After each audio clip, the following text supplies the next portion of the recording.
Estrutura organizacional, departamentalização. É o processo de agrupar atividades em frações organizacionais definidas segundo um dado critério com vistas à melhor adequação da estrutura organizacional e sua dinâmica de ação. O que é a estrutura?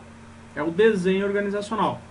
Na realidade, não é só o desenho, é a forma como você vai dividir a empresa em departamentos, em setores, em áreas e etc.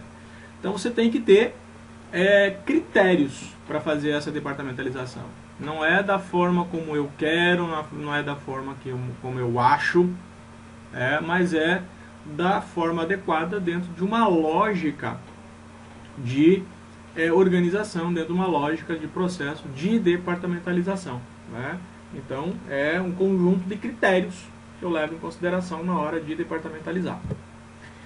Para se efetuar a departamentalização, é necessário definir os critérios, decidir sobre a centralização ou descentralização das áreas de apoio e estabelecer a amplitude da supervisão. Então, quantos departamentos eu vou ter? Quantas pessoas eu vou ter por departamento, por área? Eu vou centralizar, eu vou descentralizar, o que eu vou centralizar, o que eu vou descentralizar. Então, eu tenho que ter um conjunto de critérios para que eu possa, então, efetivamente realizar a departamentalização. E não simplesmente ir lá, não, vamos colocar financeiro com RH junto, vamos colocar produção com marketing junto. Não, eu tenho que ter quais são os critérios onde eu vou juntar, onde eu vou dividir as minhas áreas. O produto final da departamentalização é efetivamente o nosso organograma. Aí sim, é a nossa figura, é a nossa fotografia organizacional. Cabe ressaltar que não existe a departamentalização ideal, não existe um padrão, mas existe uma linha lógica, uma linha de trabalho, uma linha de departamentalização. Todas têm problemas, todas têm algo a melhorar, por isso que não existe aquela ideal, mas tem que ser aquela adequada à minha realidade. Todos os tipos apresentam vantagem e desvantagem. A qual é melhor? Depende. Vai depender muito do teu estilo de trabalho, do teu estilo de gestão, vai depender muito do estilo da organização, da cultura, da região que está localizada. Então tudo isso são critérios que eu tenho que levar em consideração. Portanto, no processo de departamentalização deve-se buscar formas onde a eficiência e a eficácia organizacional sejam otimizadas. Porque a gente busca otimização em todo o processo. Então, alguns critérios de departamentalização que são mais empregados no mercado. O primeiro deles é o funcional, que agrupa no mesmo órgão as atividades fins, ou da mesma natureza, da mesma especialidade. O funcional é uma das mais utilizadas, inclusive, porque você vai dividir o quê? Você vai dividir por função. Então, é logística, comercial, é marketing, é produção, é o SM, é RH, é financeiro. Então, você tem as funções e vai simplesmente dividir a estrutura organizacional pelas funções executadas nela. Vantagem. Simples de ser implementado, favorece a centralização, tira o máximo proveito da especialização. E todo mundo entende. Então, aqui você vai ter os especialistas na área localizados na sua determinada setor ou departamento. Então, fica até mais fácil você departamentalizar em função da especialização. Desvantagem. Pode criar um distanciamento entre as funções. Tende a perder vista da empresa como um todo. É aquilo que sempre se discute dentro da empresa, onde marketing só vê marketing, produção só vê produção, RH só vê RH, e muitas vezes você não tem a visão sistêmica, a visão do funcionamento do todo organizacional. Divisão por produto ou serviço, que agrupa no mesmo órgão todas as atividades diretamente relacionadas a determinado produto ou serviço, independente de sua natureza ou sua especialidade. A gente vê muito isso em loja de departamento, a gente vê muito isso em concessionária, algo nesse sentido, onde você divide por produto, por serviço. Aqui tem um exemplo da General Electric, né? Então você tem a direção de produção, tem a área de assessoria, gestão da qualidade, e dividido por departamento ou por serviço. Então, departamento de lâmpada, de transformador, de fibra ótica, de aparelho de som, onde cada departamento vai atuar especificamente somente na sua atividade. Vantagem: propicia maior conhecimento do produto, facilitando a analisar seus resultados, pontos fortes, oportunidade de melhoria, né, ou na estratégia de venda. Lógico, porque se eu estou olhando focado no produto, eu consigo olhar ele de uma forma muito mais clara. Eu vejo o mercado, eu vejo o que eu posso melhorar, o que o mercado quer, eu posso ver o que eu tenho que retirar, né? Eu olho os meus custos também com relação ao meu produto, eu tenho uma visão melhor. Já como desvantagem, pode ocorrer a tendência a se forçar um agrupamento semelhante nas compras, né? Contabilidade e outros departamentos. Ou seja, nos outros departamentos também seria agrupado por produto ou por serviço. Que isso pode não ser muito interessante, porque você pode perder a visão do todo. Na departamentalização por produto e serviço, as atividades são agrupadas com base no produto e serviço, fato. É utilizado em grande empresa, onde os produtos são muito diferenciados ou representam um volume significativo, né, quando você tem mercados bem definidos e mercados grandes, né, para cada produto, senão não vale a pena. Por exemplo, departamentalizar por um produto que tem um mercado pequeno é perda de tempo e gasto de dinheiro. A grande vantagem é a facilidade de se analisar os resultados e possibilitar o melhor conhecimento sobre o produto. Então, cada área conhece especificamente seu produto. Falei, o grande problema é a perda de visão do todo. A desvantagem é devido à duplicação de atividade, cujo custo pode exercer os benefícios. O que pode acontecer? Você ter área produtiva que tem os mesmos equipamentos para fazer produto diferente. E, em muitos momentos, esses equipamentos ficarem ociosos, né? Então, isso pode gerar um custo excessivo, um custo desnecessário, né, ao processo organizacional.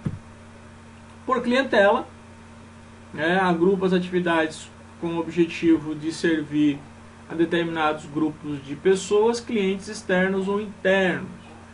Aqui a gente tem um exemplo da Sangrilo SA, tem o departamento de vendas, como assessoria, a gente tem o treinamento, né, área de treinamento de vendas, e você tem o cliente de licitação, seja órgãos públicos ou ONGs, os clientes importadores, né, os clientes atacadistas e os clientes varejistas.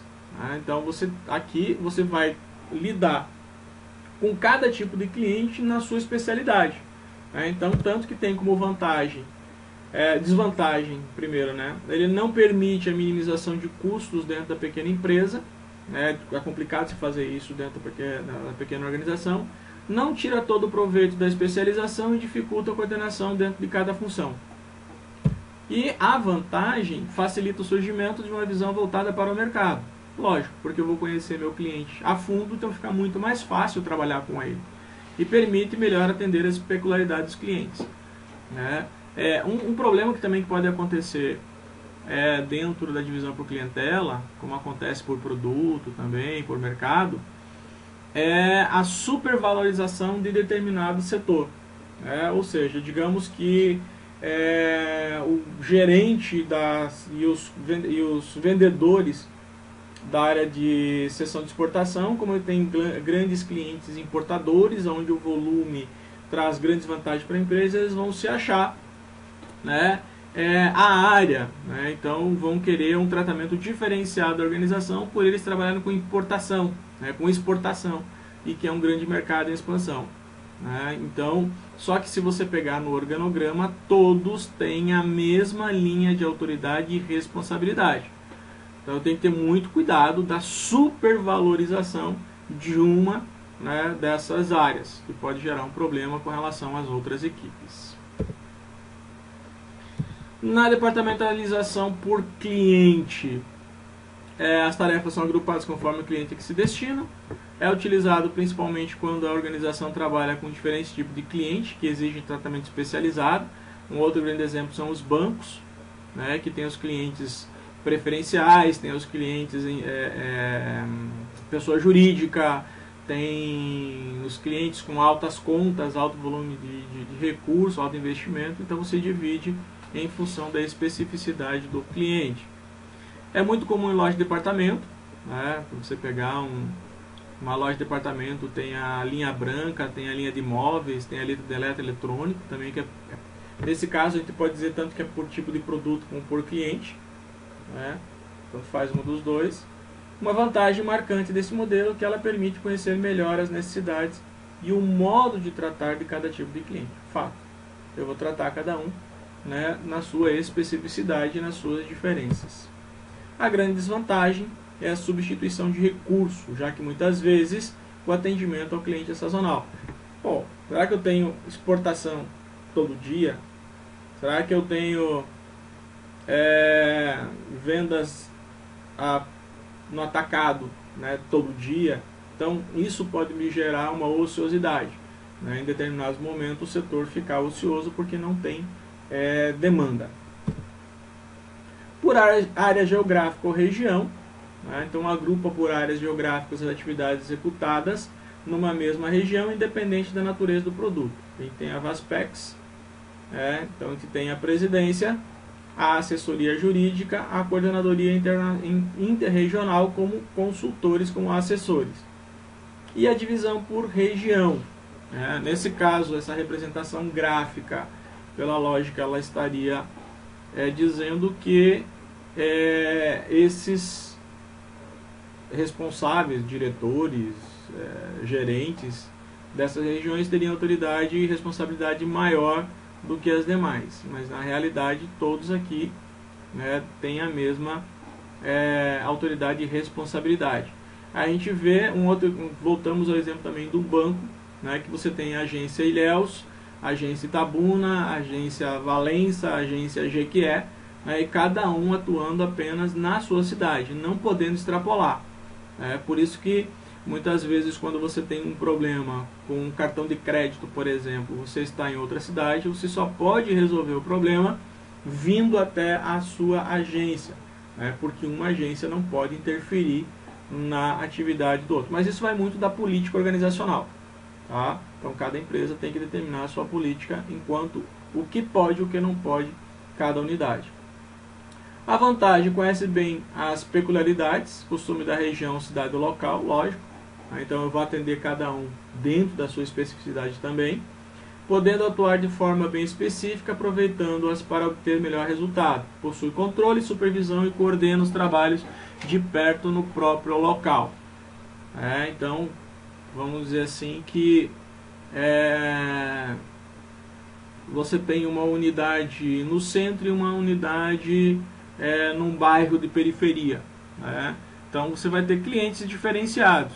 Então você vai atender teoricamente, e você vai atender cada um dentro da sua especialidade, sua especificidade. Então fica melhor, né, o contato, melhor a negociação. Desvantagem: como está longe da matriz, esta pode ter dificuldade de manter uniformidade nas políticas da empresa. E um dos grandes problemas que você pode ter, né, são atendimentos, a forma de trabalhar é diferente. Tá? Inclusive até para os gestores diferentes. Então uma das formas de você corrigir, né, ou que isso não aconteça, é você ter os padrões dentro da organização. Então você vai, nesse caso, burocratizar, mas para que a coisa funcione de forma adequada. Então, no caso da departamentalização por área geográfica, nesse tipo os grupos são estabelecidos por área geográfica. Isso ocorre principalmente quando a organização opera em regiões diferentes, tornando-se desejável a manutenção de uma administração local. Vamos pegar os grandes magazines, né? Cada região, você tem basicamente as magazines no Brasil como um todo, então cada região ela precisa ter a sua unidade de trabalho. Como exemplo típico, podemos citar as organizações bancárias, como eu falei, e a vantagem principal está no fato da administração local conhecer melhor as peculiaridades de cada região onde atua.